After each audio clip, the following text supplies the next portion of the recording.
સંચાલિત નગર પ્રાથમિક શિક્ષણ સમિતિની સામાન્ય સભામાં આજે ફરીવાર શિક્ષકો ઘટનો મુદ્દો ચર્ચાનો કેન્દ્રબિંદુ બન્યો હતો। ચિત્રકામ અને રમતગમતના વિષયોમાં શિક્ષકોની ભારે ઘટ હોવાને લઈને પક્ષ અને વિપક્ષ આમને સામને આવ્યા હતા।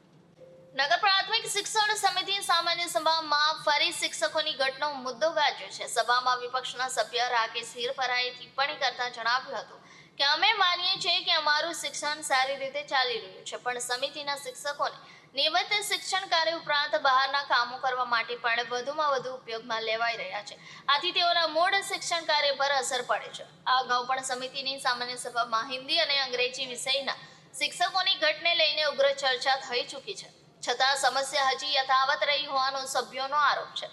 વિપક્ષે ચેતવણી આપી હતી કે જો તાત્કાલિક શિક્ષક ભરતીની પ્રક્રિયા શરૂ નહીં થાય તો વિદ્યાર્થીઓના ભવિષ્ય સાથે ચેડા થશે। સત્તાધારી પક્ષે સમાધાનકારી વલણ બતાવતા કહ્યું કે શિક્ષકોની ભરતીને લઈને તંત્ર દ્વારા પગલાં લેવામાં આવી રહ્યા છે અને ટૂંક સમયમાં પરિણામ જોવા મળશે।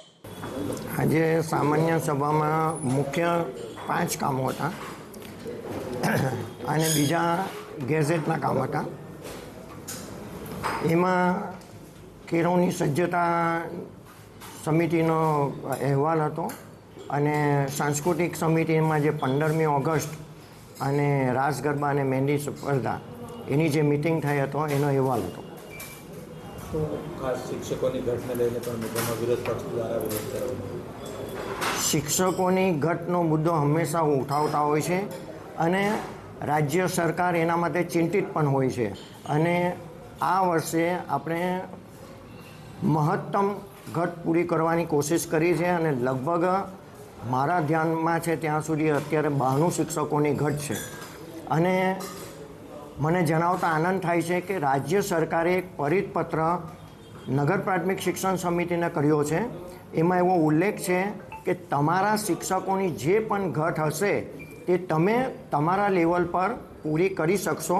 એટલે મને આશા છે કે દિવાળી પછી અમે શિક્ષકોની ઘટ અમારા લેવલ પર વિદ્યા સહાયકોની ભરતી કરીને અમે પૂરી કરી શકીશું, કારણ કે રાજ્ય સરકારે આપણી પાસે કેટલી ઘટ છે, શું છે, કયા વિષયમાં છે, એટલે ગુજરાતી માધ્યમ સિવાય જે બીજી બધી હિન્દી ને અંગ્રેજી ને એ બધી છે એ ઘટ અમારા લેવલ પર પૂરી કરવાની છે અને રાજ્ય સરકાર એનું ફંડ અમને આપશે। ત્યાર પછી જે શિક્ષકોની ઘટ અમે વિદ્યા સહાયક તરીકે પૂરી કરીશું, ત્યાર પછી ગુજરાતી મીડિયમમાં જે ઘટ હશે તે અમે સાથે શિક્ષકો દ્વારા પૂરી કરીશું।